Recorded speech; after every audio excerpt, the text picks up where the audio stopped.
I think a smile and a hello honestly can break through tons of barriers. But if we walk in like this, what are they supposed to think? Same thing I tell my students. You walk in with a frown on your face, or walk in like you don't belong here, or is it okay for me to enter? How do you think that person is going to look at you? Welcome to the Melanated Files. In this series, we highlight and share the stories of black people from across the globe. Remember to subscribe to this channel for weekly videos and also follow us on social media for regular updates. Let's get into the interview. Hey guys, what's up? Welcome to another episode of the Melanated Files. Today we're joined with Steven Haynes. So we're going to get into his story today. Why did he come to Japan and what has your experience been like so far? So Steven, introduce yourself to the world. Hi everyone, I'm Steve Haynes and I'm originally from San Francisco, born and raised in the Bay Area, the city by the bay where the fog is beautiful, the people are sweet, and the action is 24/7.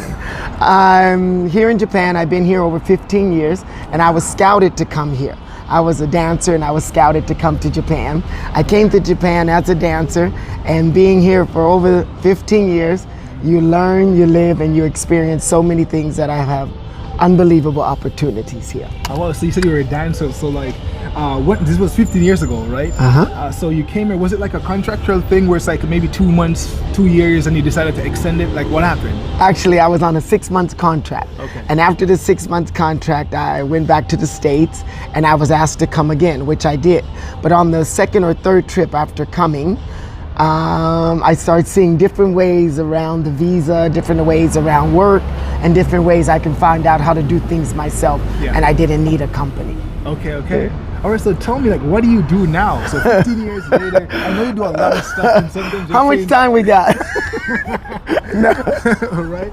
But yeah, I know you say you do a lot of stuff, so I want to get into it so you can share with the world what you do here in Japan. So tell us about, like your shows. Okay. One of my jobs is I own a beauty contest, Japanese beauty contest. It's called Miss Supranational Japan, and it's ranked number 3 in the world. And I'm the national director for Japan. Okay. An African American national director for Japan. It's possible. Yes, it is possible. I hold the beauty contest. I make the national costume. I teach her how to win. I train her for the speech. I train her for the walking, and I train her for the world contest. The last year there was 85 countries, and we ranked the top 20. And I'm really trying to push it for the world.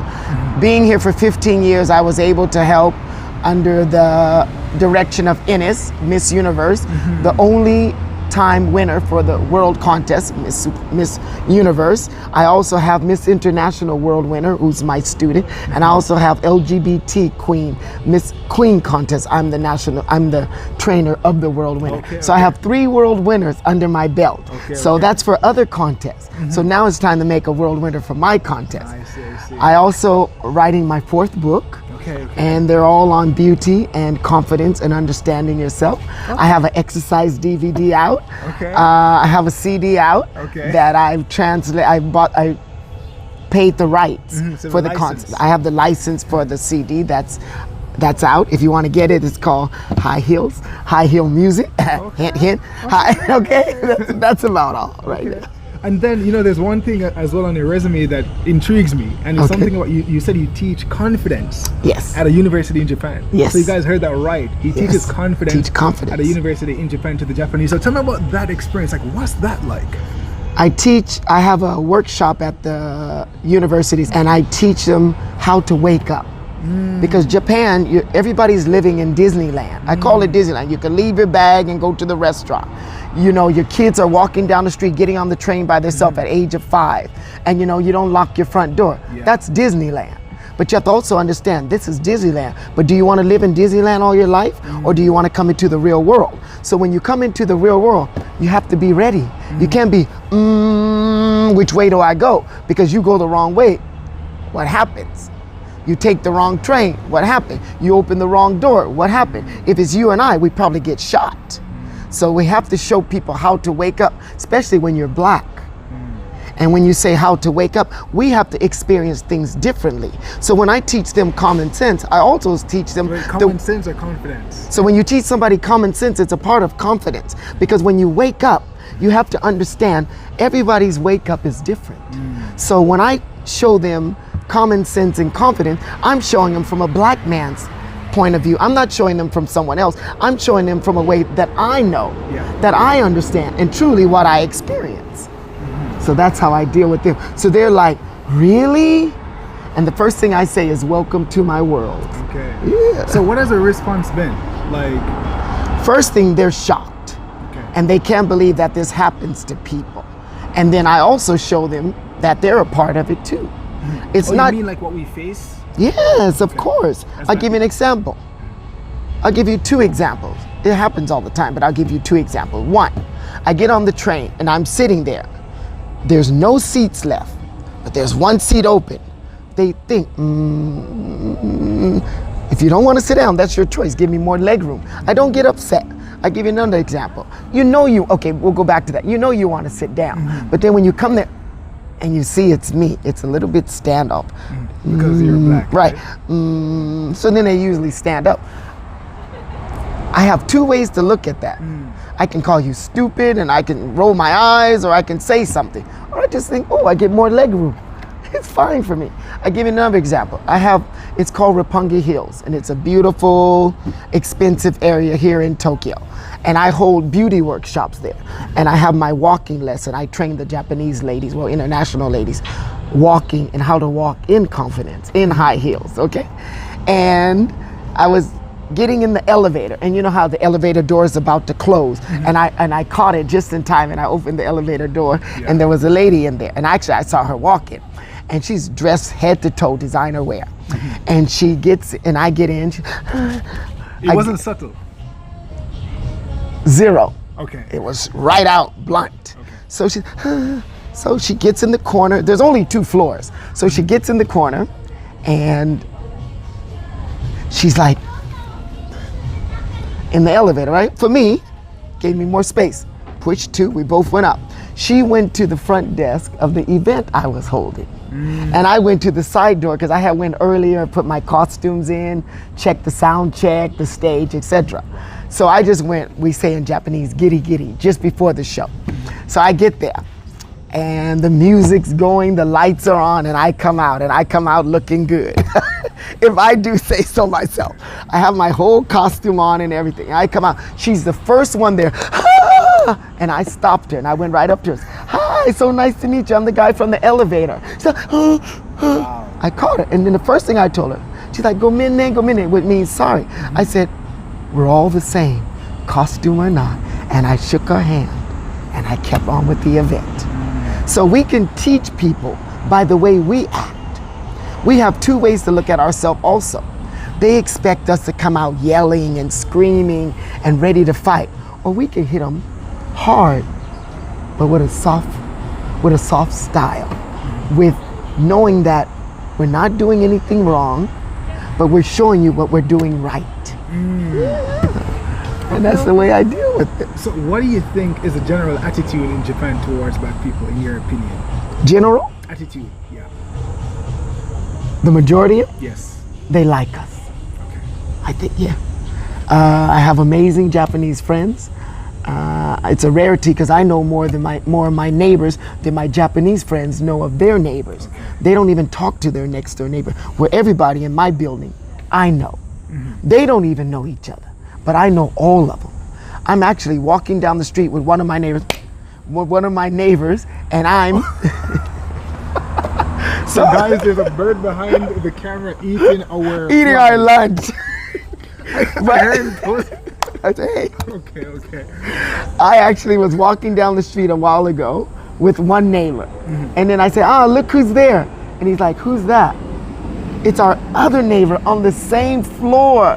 And they don't even know each other. So that's amazing to me. I just feel the more you know, the more you understand.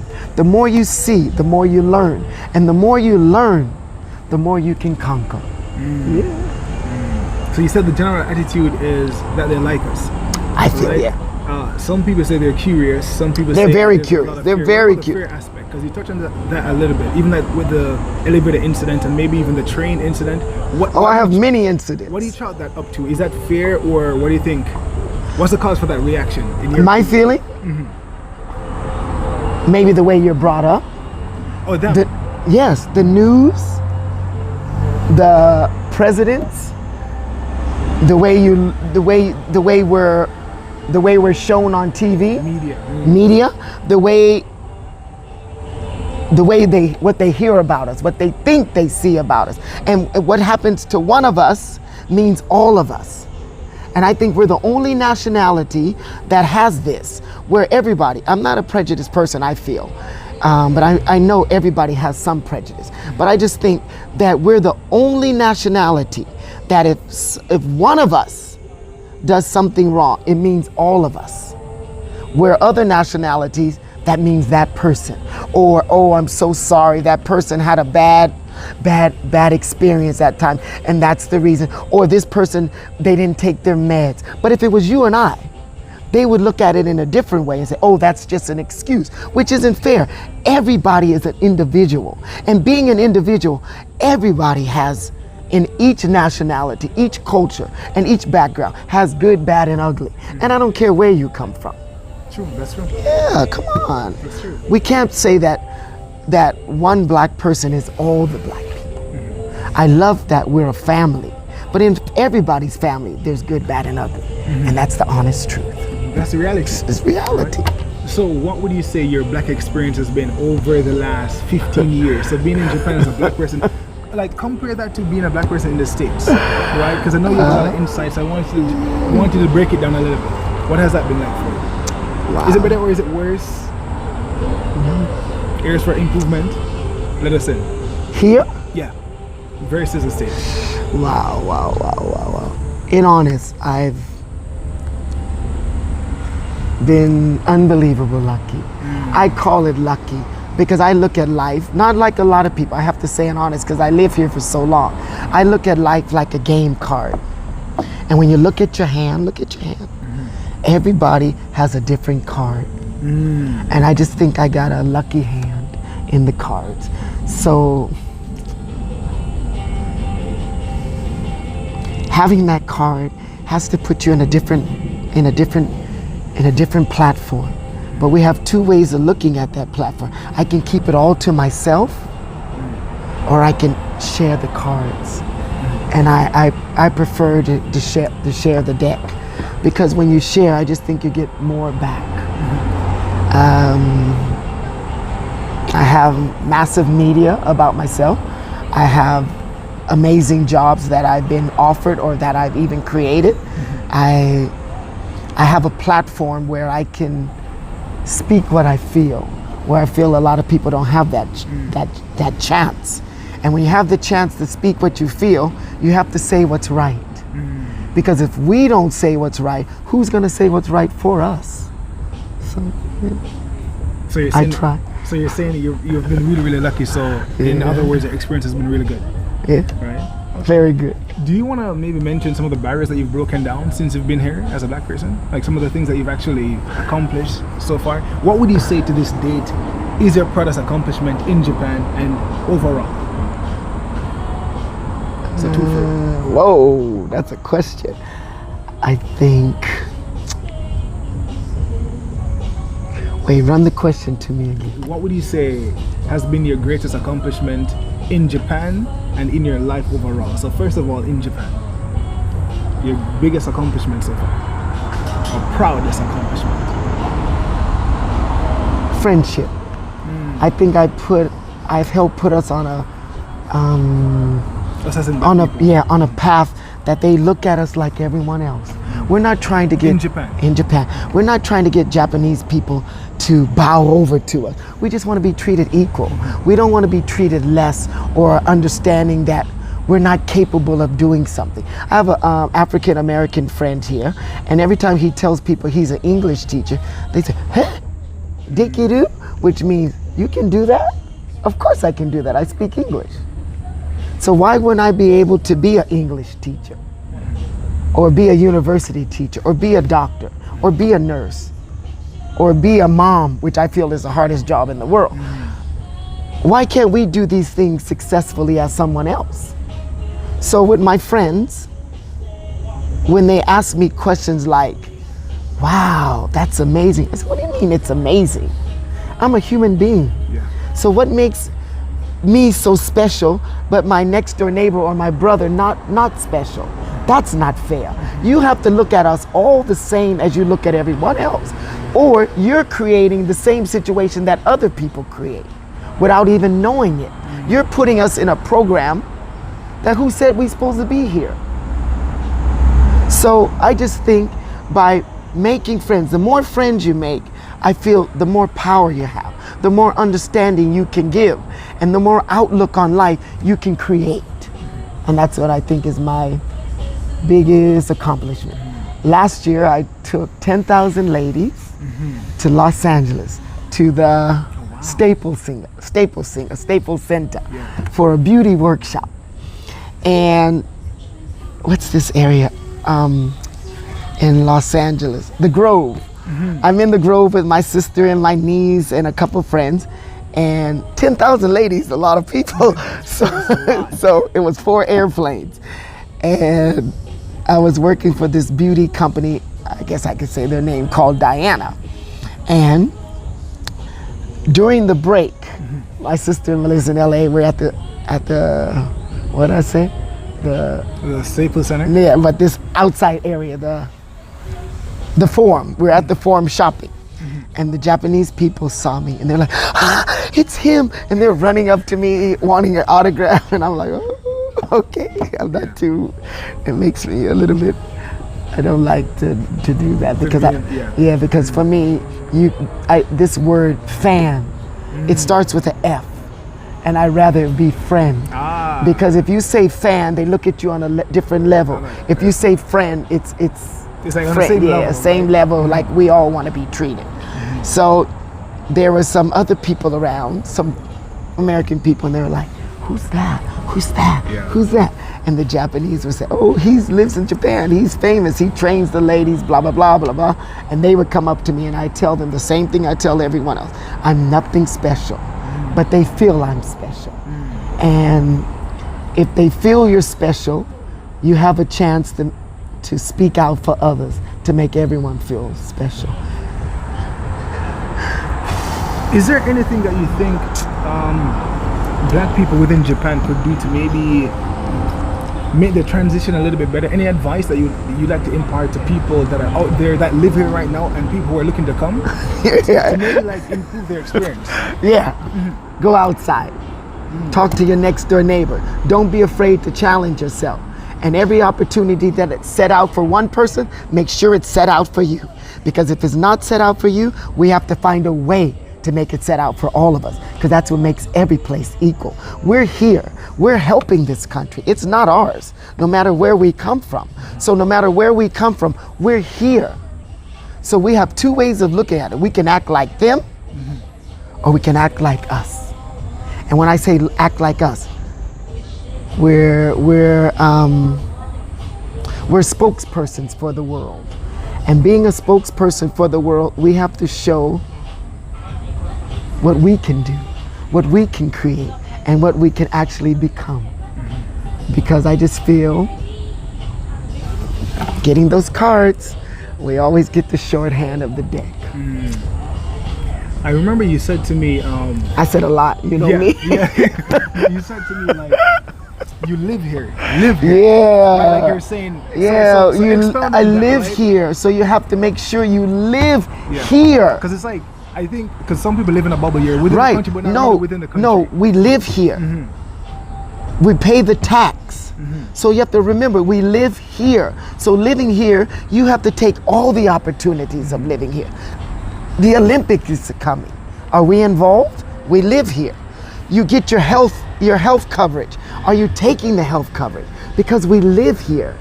You can apply for any job because we live here. We can't just think or feel we can only do this.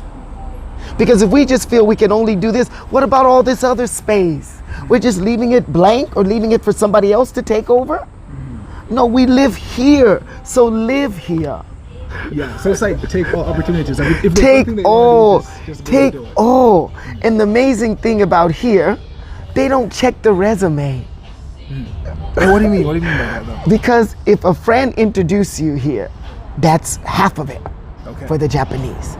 I've been to meetings I've been to unbelievable board meetings, offices, events. I didn't have no resume or nothing. My friend is called Shokai, introduced. Oh, this is Steve and he can do this. They say, really? And the door is already open. Okay. So that's why I say the power of friendship. Because the power of friendship, you help your friends, they help you. And then you make it into a domino where we all become winners. Because when we all win, everything's good. Everything. I like your passion about, like the people. That's amazing. We're gonna go deeper into that. But I want to ask you this question, like, what do you like the most about Japan? Like, you've been here for like 15 years, so there must be something that you appreciate or love about the country. What is it? Oh wow. My friends, my work, and my lifestyle. Yeah. Friends, work, lifestyle. Yeah, friends, work, and lifestyle. I have amazing friends.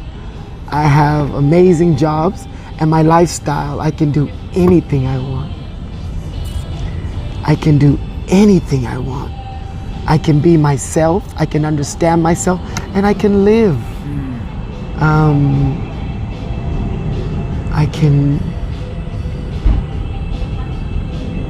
I think I can honestly get more here than I can get in the States. Okay. And why do you think that is? Because I've heard other people that they share that same sentiment.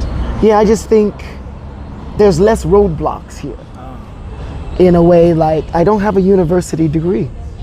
No, I don't have a university degree. And in this country, for the Japanese, they have so much on what university you went to. That's a lot of your ranking. I can tell you a secret. I went to a community college. But it's the way you introduce yourself. It's the way you aren't afraid to walk through the door. So if I'm gonna teach confidence, I have to have it. And I have it. I'm not afraid of anything. Yeah, I can tell. And when you're not afraid, we win. We win. Yeah. We really win. So talk about, so okay, so I know people are going to ask these questions because a lot of people reach out to me and they're like, how can I get to Japan? I don't have a degree. Get to Japan, you get on an airplane. First thing I tell them, get on an airplane. So as much as you can divulge, right? Okay. So you don't have to say anything if you don't want to say it. Okay. But how did you transition from the contract that you had initially to getting your own like gigs and stuff across Japan without actually having like a university degree? How did that work? But I came to Japan as an entertainer. And so coming to Japan as an entertainer, it's a different way you look. Because entertainment, everybody comes. I used to work for the biggest nightclub in Tokyo. It's called Belfare. And it was massive. 7 floors of entertainment. And all the celebrities around the world would come there. And being there, all the staff, it's mega. So just happened, the club I used to work for before that, I became one best friends with my manager. So he told me, that club is massive. See, friendship. You should work here and there. Okay. So he sponsored me to work at another club because he was my friend. Friendship is power.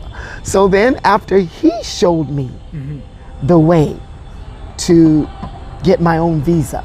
And honestly, I have a French friend here, amazing. Her name is Ines. I worked for her for Miss Universe. She was the national director. Before she sold it on to another organization. She showed me how to purchase my own beauty contest. Okay. Friendship. In honest, I had no idea how to purchase a beauty contest. I'm like, beauty contest? How do you get the license? She showed me. So that's what I say. I can't say I've done all this by myself, wink, wink, because that would just be faking the funk. And that's not true. That's why I say the more friends you have, the more power you have, the more understanding and the more outlook you have on life. So with friendship, I've been able, I call it a bouquet because it's every color, every nationality, and every opportunity in one group of flowers. This sounds like another book. I would say like this whole concept that you're talking about, that sounds like another book. It's my next book, and my next book is confidence through a Gaijin's eyes. And Gaijin means foreigner, so I would say confidence through a foreigner's eye. And that's my next I think these are things that people can live by. I guess it's one of those things almost like Dale Carnegie's book. It's like a classic called How to Win Friends and Influence People. Okay. I think you need your version. Okay. But I do have to say, some of my family members tell me, and my friends in the States tell me, come on, Steve, that's one-sided. And of course it's one-sided, but I have to look at my side because that's the side I live in. But when I live in one side, I have to also keep my mind open for all the other sides. So when I say friendship is power. It takes us into a different section, a different lifestyle, a different community, a different nationality, because it's different friends. Of course we want to have our own friends, but we want more friends, because the more friends we have, the more doors that are open in their house. So pretty much it's like the same thing when people say it's who you know. Yes, it's who you know. It's like it's who you know. But it's better to know who you know when they're your friends. and you have to say who knows you as well. Right. Yeah. Okay. So tell me about the contest. I think it was, 2 weeks ago almost. Yeah, so we're going to show you guys some of the footage so you'll see Steven like in action. In the costume. Right, yes. All my costumes are made. I have a designer who makes my costume. I also have a friend in LA. Let me give a shout out to Kathy. And Kathy helps me to keep looking good. Okay. All right, so you're going to see the costume right now.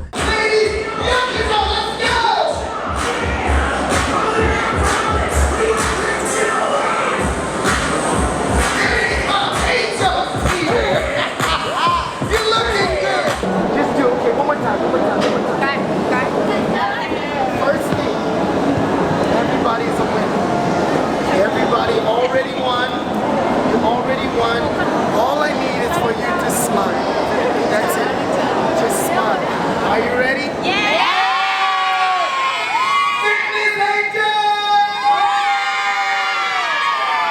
We are going to have a battle that is going to determine who's the best. Osaka or Tokyo. You decide.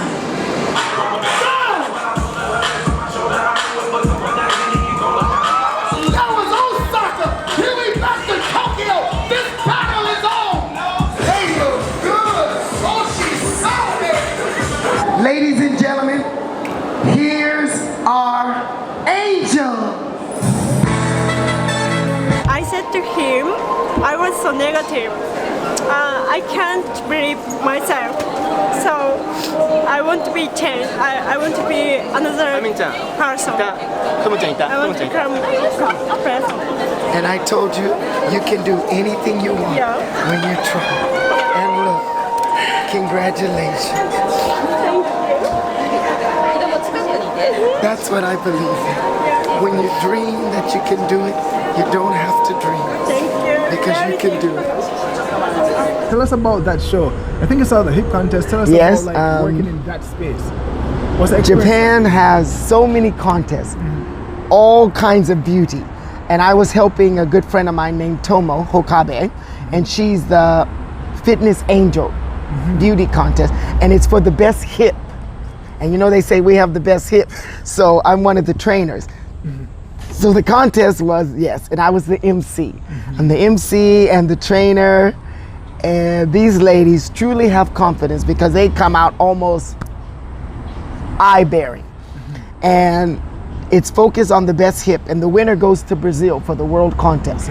And this contest is, you don't speak, there's no talent, you just have to show you have the best hip. And it goes by what you eat and how you exercise and how you feel. You're not afraid to show it. And there was 122 contestants, and we had to rank them down to 14. 7 from Tokyo side and 7 from Osaka side. And they had a battle. And the battle, they're on stage, they have to dance, and they have to show how their hip is the best. Wait, you said one is coming up for you really soon as well, right? Yeah, that's my contest. So tell me about that. You said you were the first person that rented out a jinja. Yeah, like a shrine, right? Yes, my contest is August 25th. It's Sunday. It's during Obon here in Japan, and the contest will be held at Kandamioji, which is like the second biggest shrine ginger in Tokyo, and I'll be the first person holding a beauty contest in a ginger. I'll have 24 finalists from all over Japan fighting for the Japan title. And then I have to take my contestant to the world contest, which is held every year in Poland in December. And during the contest, it's focused on how you present yourself, how you speak, how you take care of your body, full confidence, and how you look at the world in general. And like I say, I'm the national director, and I feel everyone's a winner.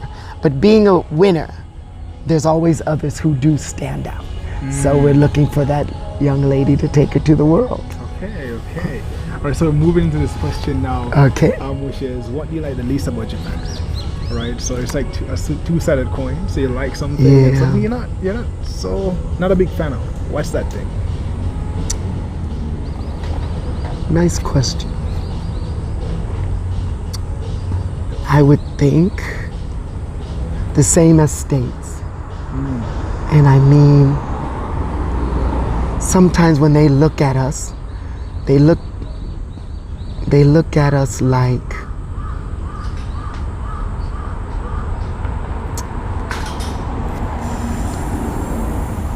are they really capable of doing this?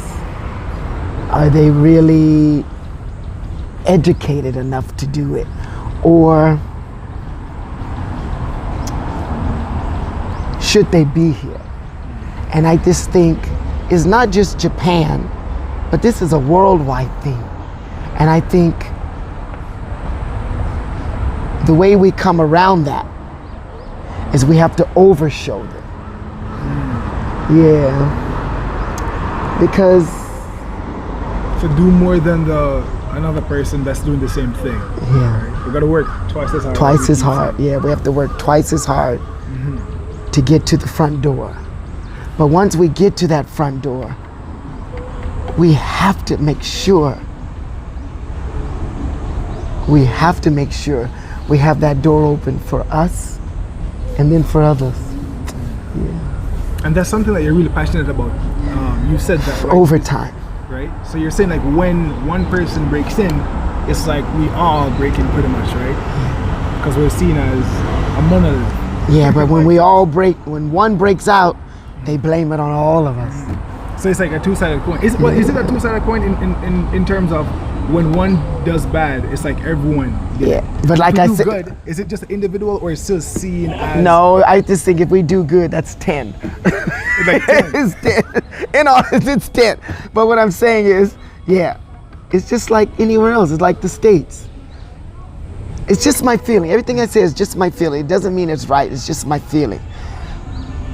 If we do wrong, if I do wrong, it's all of us doing wrong. Here or stateside, anyway, especially stateside, I feel. But if one does right, okay, it's like an exception. It's an exception, or it's 10. Top 10, like in a beauty contest, top 10. And I feel that's here too. I feel it's everywhere, but maybe here it's just less blunted because Japanese are more quiet. So maybe it's same level, but it's a quiet level. Is that better or worse? You know what I mean? Is it safer or worse? You never I know. think it's better to know. Yeah, for me, I like to know 'Cause you can because I like to protect know yourself. what I'm confronting. So yeah, so I prefer to like to know. Yeah. Okay. How do you think we can approach that? So those of us who are here or are coming, how can we approach that? First thing I say with a smile. I think a smile and a hello honestly can break through tons of barriers. But if we walk in like this, what are they supposed to think? Same thing I tell my students. You walk in with a frown on your face, or walk in like you don't belong here, or is it okay for me to enter? How do you think that person is gonna look at you? First thing I say, I walk in with a smile. The first thing I do is shake their hand. First thing I do is shake their hand. If they're ready or not, I don't bow, I shake their hand. And I come at them with a smile. I come at them on time.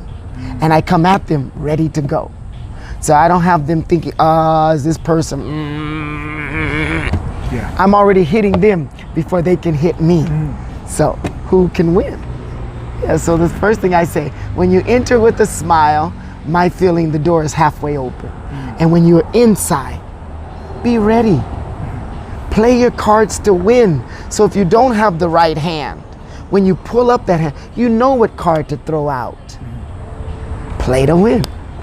So don't stand in your own way then, right? Excuse me? So don't stand in your own way. Yeah, stand in your own way. Let your shadow be behind you, not in front of you. Because if you let the shadow be in front of you, you're not ready. They win the draw. Because the draw they're going to say that they had of you was probably right, or they assumed it was right.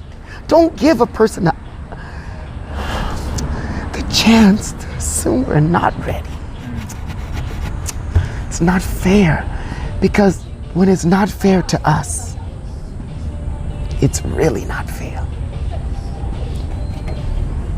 It's really. Is there something that you live your life by, like a philosophy? Or... Yeah, I have several. First thing is, when you wake up in the morning, make up the bed and don't go back. It's in my next book. And the next thing, every night since I was a little kid, I get on my knees and I say my night prayers. And I thank my gods. Everybody believes in their own religion. But I thank my gods for life, for being alive, for having opportunities, for having family, for having friends, and for having a chance to have a platform to let everybody come in. And every night I say my night prayers, and the next morning I wake up, I make up my bed, I make a list each day of what I have to do, and I don't go to bed until that list is done. Because if you don't, it's on you the next day. And then the next day it's on you, and the next day it's on you, and then it starts to build up. If you're gonna practice what you preach, preach what you practice. So what's the best life advice you've received? Like life advice from maybe someone? My mother. Oh my goodness. When she first came here, she said, you know, your mother always tell the truth. She said, sweetie, you have no talent, but they think you do. So enjoy. Yeah, mothers always use that, sweetheart, because they were just clapping for her. In Japan? In Japan. My parents came, manager paid their trip. She came, she said, sweetie, I love you. And they think you have no talent, but they think you have talent. So enjoy it. So I've been enjoying it. My mother told me that. If there was one thing in the world that you could change, what would it be? You could change anything in the world by doing this, what would it be?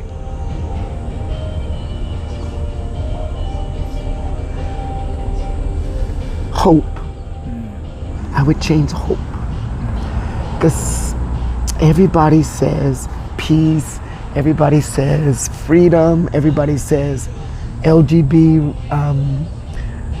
rights, people say family lifestyle, people say their word, people say, you know, everybody says something. I just say hope. And I think we have to keep hope alive. Because when hope dies, we'll all lose. And I just think when you keep hope in your heart and you keep your heart openly free, everything is hopeful. So I say hope.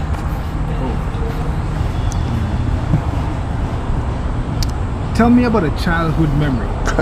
Like one that I think has shaped you, your mindset, or if not, just your earliest memory. So, oh boy, you asked that. What's your earliest memory? I'm from a family of 6 siblings, 5 brothers and 1 sister. And I remember my sister's always been the smart one in the group. I mean, thinking wise, study wise, and hope wise. So I give you an example. 3 of us are very similar in age. And every morning I go to school first. You know, happily going to school. I love school because but the teachers are always nice to me, and that's another nice thing. And one day I came home and I said to my sister, you know, you guys always go to school late. You should be like me and go to school early. And my sister said, look, let me tell you something. The reason you go to school early is because you dumb. You have to go to school early so you can be ready for when we get there. And I was like, huh, is that right? So I asked my mom. I went in the room and I asked my mom. I said, Mom, am I dumb? Jan said, my mother said, Jan. So then I knew at that point that my sister was right. So that's my earliest memory. And then I also, my fondest memory is I have two parents. Yeah. And my father goes to work every morning. Oh, you mean both parents? Okay, yeah, both parents. Grow up in a family. We have a house. We have food on the table. We have clothing. We have nice neighbors. So when I look at some families, some relationships, it really hurts my heart. Because I look at the cards again, and some people's cards aren't the same. So when I say, when you have all these beautiful memories and experiences, it's not fair to keep them to yourself. You have to have a way or find a way to help to make it right and equal for everyone to have that same story. I had a great childhood. I wasn't the smartest cookie, but the teachers always told my mother and father I was a nice kid. I told you, I don't think you're dumb. You keep saying it, but I don't think you are. Not the smartest one in the cake, and not the smartest mix. But I think if you have common sense, you can do a lot. Yeah. This is what, like street smarts? Yes. Book smarts? Common Which one do you think sense. is more important? Common sense, street smarts? I think it mixes. Because if you have common sense, you can live in the street. If you have street sense, you can have common sense. I think it mixes. Because you have to be able to look, you have to be able to think, you have to be able to move quickly. Yeah. And that's one thing I don't think the Japanese have to, they're not experienced yet. Yes. Is there somewhere in Japan that is your favorite spot that you would say this is a must visit for anyone who's Yes. I say everyone has to come to Shibuya because it's massive. You come to the crossing where you see on the videos everybody crossing. There's over 10,000 people that cross there in one day. And you're the center of 12 areas coming together with no collusion. Collusion, you know that word, collision. I'm mixing my words. And there's no trouble. There's nobody bumping into each other. And it's massive and it's safe, it's fun, and it's an unbelievable sight. People are shooting it around. I would also say Shinjuku because it reminds me of Times Square. Okay. And if I would travel, if you come to Tokyo, you have to see Harajuku. It's the young, fashionable, hip area. But if I would travel, I would definitely go to Kyushu, which is one of the first places that I came. And it's a laid back community that's, the culture is still alive, the Japanese culture. I would see Kyoto, which is beautiful. And I would see Toyama. And the reason I say Toyama because it reminds me a little bit of San Francisco with the streetcars. One of my best friends are from there, and they're smiling walking down the street. So it looks like America in the early whenever. What's a common misconception about life in Japan? Something that people from outside of Japan think about Japan that's not true. It's so expensive that they shouldn't come here. I feel like every other country, there's ins and outs of everywhere you go. And if you come here, I feel the most expensive thing for you would probably be the airplane, the flight. There's Airbnb.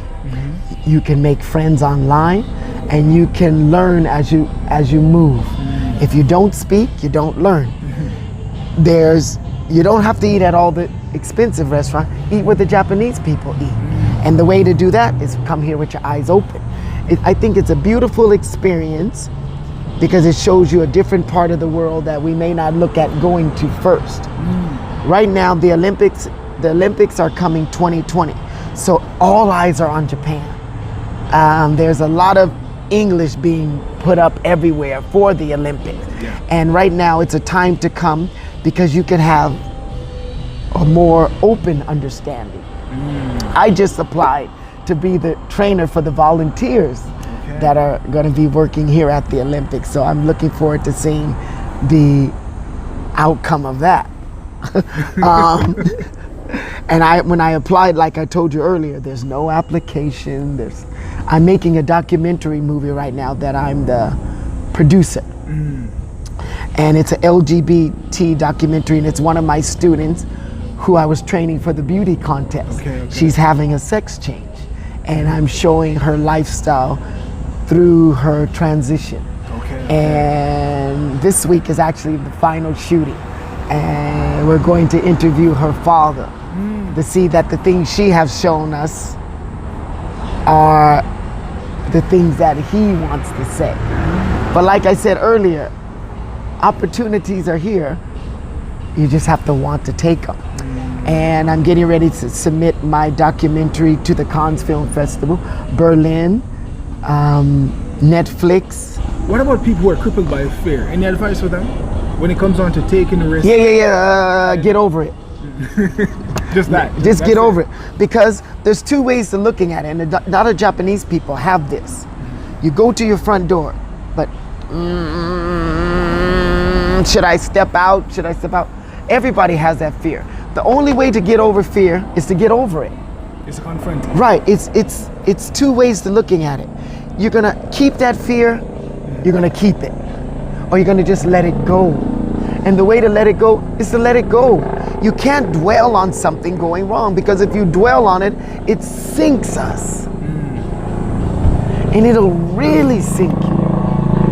So I give you an advice. Put your shoes outside. Gotta go outside to put them on. But actually, sorry, that's the easy solution. You know, of course, it's not easy for everyone. But one way also to get over it is to confront it with others. Don't be so afraid to keep everything to yourself. Because when you do that, you're super hurting yourself. That's why I go back to friendship and family. Because these solutions can help you. And if they can't help you, you have to not be afraid to get medical attention. Because if we're afraid of helping ourselves, we can't help somebody else. So when you say medical attention, you don't mean literally medical attention. Yes, I do. What do you mean? You know, like see a psychiatrist. Okay. See somebody that you feel can help you. Because if you feel you can't help yourself, we got internet. You can search for some help. You get professional. Right.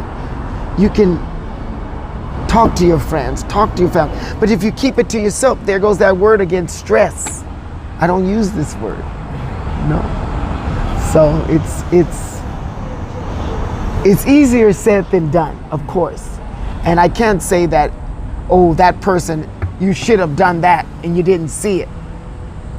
But what I can say is,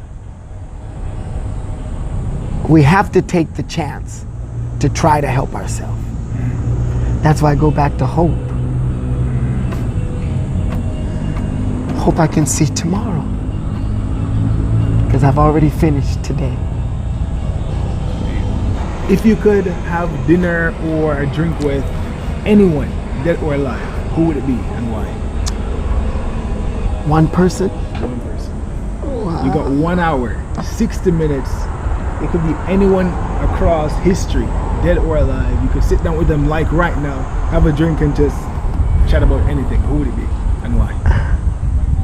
I would have to say my grandfather on my father's side. Because he's from an age where he died during a different time. And he had a tragic death. And it was when the time where you're not allowed to have the same toilets or drink out of the same fountain or even drive on the same road or live in the same area. I just like to find out how my father was born. My father's the kind of person who gives us a smile every morning as he goes to work, and smiles when he comes home because his kids are there. Kisses the wife, and my mother's a news buff. She reads the morning newspaper, got the news on, sleep in the bed with the news on. The news is 24 hours, so we grew up to news. So my mother is every day watching news, doing charity, has her own non-profit organization. And my father comes home to this news, and he comes home happy to see her. And I just wonder, it must be something that my grandparents taught, that even at an early age, before he had to move with my aunt, that must have instilled in him that I want to ask him what he did and thank him for it. I could say world leaders, I could say presidents, I can say school teachers, I can say nurses, I can say doctors, I can say mentors, but I just think I'd like to ask my grandfather. Thanks, Grandpa. What would you say is the biggest lesson you've learned in life so far? That dreams do come true. Life is meant for everyone. Hope is something that we can never let go. And freedom is something we have to always strive for. Because freedom has to be for everyone. And people think I'm the life of the party. But that party has to be for everyone. And everyone has to be the life of the party. Because life is supposed to be open equally to everyone to come and enjoy. So I think what I've learned most in life so far, and I hope I can learn a lot more, is it can be available for everyone. We have to find ways around it to make it available for everyone, but it can be. And mostly, it's supposed to be. What's the biggest risk you've taken in life so far that you can talk about? The biggest risk, I have a couple. Last year, I have the biggest TV commercial here in Japan. Okay. And on this, what is it? I can't remember, but it's some site I was top ranking for a week. Google News, that's what it is here in Japan. And it's skydiving, shaving. Oh, you did that? Skydiving, shaving. You were skydiving while shaving? Yes. Chick Protector 3. And I'm one of the 3 main cast. Oh, it's a commercial. Oh, TV okay. commercial. And it's for Chic. And it shows that kiritanai. And it means, kiritanai in English, it means you won't be cut no matter what you do. So one gentleman had to do the, what do you call that, bull? Hula hoop? Oh. No, the bull, the mechanic bull. Right. Okay. Shaving. One gentleman had to fight a sumo wrestler while shaving. And I got the good hand. I had to jump out of an airplane shaving. Oh, wow. And my brother told me, you know, you better not do that. And so actually I didn't think about it. I went to the audition and I got the job. And actually it was funny because I went to the audition and during the audition, I had come home on the train, and I'm on the train and the gentleman sitting down on the train taps me on the leg. And I looked down and he said, you're the gentleman from the commercial yesterday. And then I said, oh, okay, yeah, because I remember I went to a commercial audition yesterday. Yeah. And he said, you got the job. And I was like, I got the job. Okay, I got the job. So he told you then? Yeah. Before you said it on the train? Right, I had no idea. So I said, I better start thinking. So I called my brother. So you're nervous now? I said, Al, I got the job. He said, you better not do that job. I said, no, if I commit myself, I'm going to do it. Yeah. So then I went to this jumping school, which helps nothing. So actually, get there early morning, 5 o'clock in the morning, I get there. They put the parachute and everything on you. Yeah. And I started thinking, this is real. Yeah.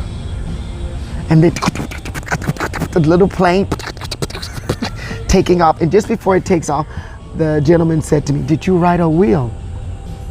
And I said, "What?" I said, "I have all this going on in my mind, a jump and shaving the razors here and the shades here, and then they're tying my hands, and then they're telling me you're gonna jump." And I said, "How am I gonna pull the cord?" And they're like, So then they put the guy on the back of me, and I got all this going on. And then he asked me, "Did I write a will?" And then I have some lines to remember in Japanese, right? So then I'm like, I'm gonna remember all this. And then I'm writing a will. I'm writing a will as we take off. Oh, wow. All this in my mind. And I thought, when I get down on that ground, I will never, ever do that again. So that door opened, and that guy on my back told me, "Look straight. Don't look down," because he said, once you look down, that's going to be more fear. You just look straight, and actually it was a beautiful day. Just look at the sunshine. So that door opened. I said, "Oh my gosh, this is so real." And the door opens, and I just went, and I looked straight, and the cameraman is on the left and right, and they're like, "Hidari mite kudasai," which means look left. "Migi mite kudasai," which means right. I said, So you're looking left and right? I ain't looking nowhere. You want to get me, I'm going to do like this guy told me. You better come to the front, because I ain't looking front. I am looking front. I am not looking left, right, and I sure ain't looking back. So I did it, and I finished. And when I got on that ground, I said, I'll never do it again. And that's when the makeup lady who wiped all that sweat off, which was a lot, and the shaving cream, she said, "You got two more tries. And then the director looked at her like this, because they didn't want to tell me it was three runs. So then I said, "Oh no." So then I had to psych my mind again. You did it 3 times. So I did it 3 times. So the second time I got on, my mind was set to just one more after. Yeah. So I did it. It was a lot. I did it, and then I did it the 3rd time. And I said, I'd never do that again. I've been offered to do it again, but I don't want to do it. Yeah. I want to do it. Like, I want Okay. to. Yeah. I'll show you the video in a minute. Okay.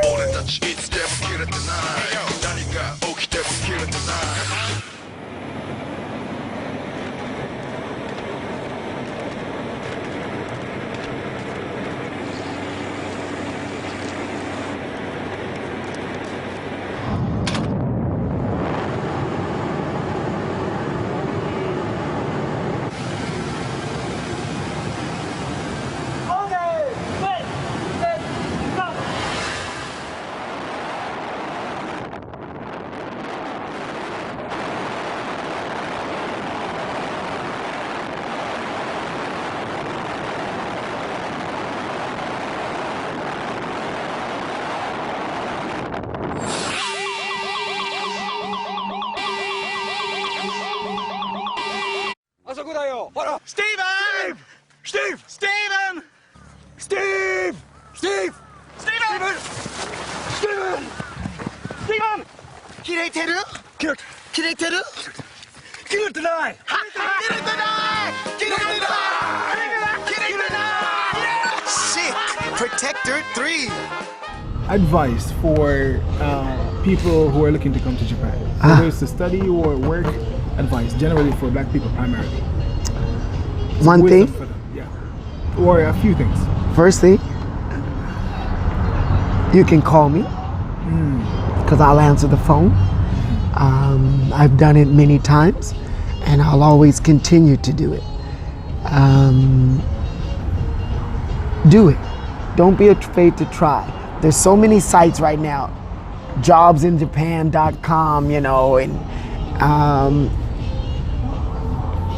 if you have an idea that you want to pitch, first thing, make sure you have the license, make sure you have the rights, make sure you have everything in your name, and bring it here and pitch it.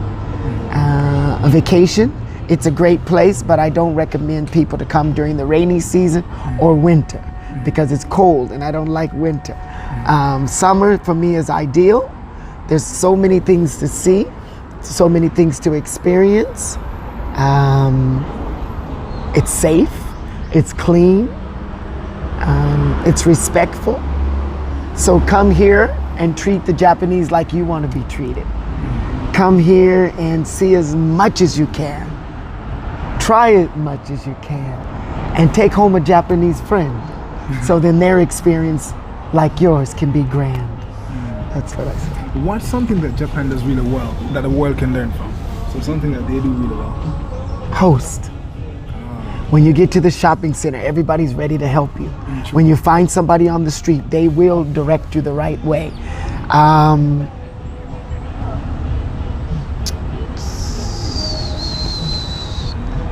Fashion. They're bright, colorful, and stepping out. They're not afraid to wear what they want. One thing I like, they will wear something. I said, whoa, you got all them colors on today? You know, they're not afraid to step out wearing what they want to wear. No matter what the season is, or no matter what the climate is.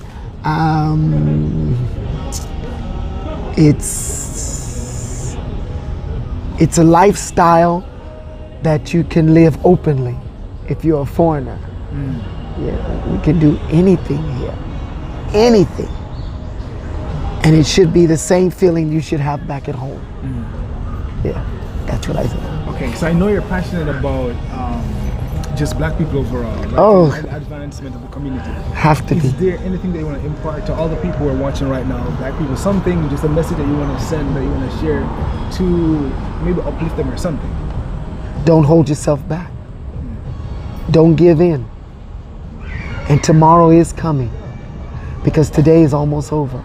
So if we keep looking back, we can't look forward. If we keep looking back, we can't think ahead. We can't forget the past. And we can't forget those that got us in this seat. But we have to take their information and their knowledge and their love of us into the next stage.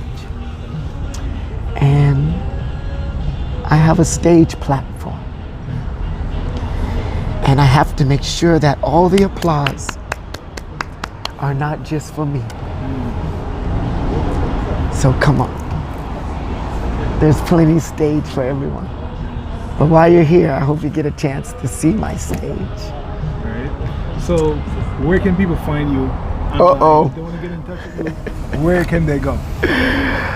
I think if you just Google my name, Steven Haynes, a lot of things will pop up. I'm doing the voice for the animation movie. It's called Conan, Detective Conan. I have a character. Oh, really? Yeah. Oh, wow. My character name is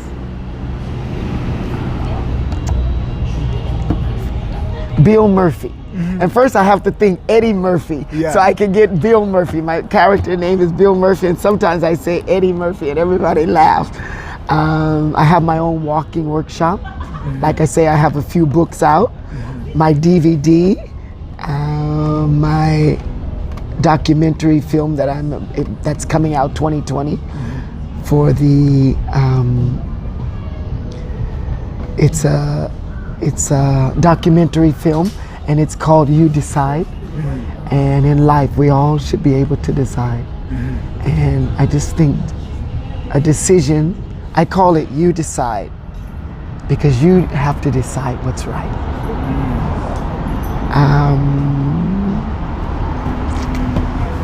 Okay, yeah, there's so much that you do because I never... You check my website, steven-smile.com. Okay, so you would go to the website. I never knew you had actually a voice acting gig. Yeah, I have in many. Japanese or? No, it's in English. It's an English character. Detective Conan. Okay. So wait, so before even that, so we're closing off right now. But one last question about Japanese. Like, how did you learn it? Like, what's the Japanese level? No, my Japanese level, I call it basic. Basic. There's some people that can do backflips over me. Some of my African American, both black friends, fluent. And I've never gone to school. Just listen. Talk to your friends, your next door neighbor. But don't let the language hold you back, because you can pick it up. We learn by what we do. We learn by what we see, and we achieve by how we live. All right, Steven, it was a pleasure. Thank you so much. Thank you. Thank you. So You're the guys- best. Guys, thank you so much for watching. I really hope you guys like this episode. Remember, if you liked it, give it a thumbs up and remember to subscribe for videos about black people across the world. Thanks for watching. Bye for now. Bye. Appreciate it. Thank you so much for watching. If you would like to share your story or have us visit your region, send us a message on any of our social media platforms or via our website. That's good.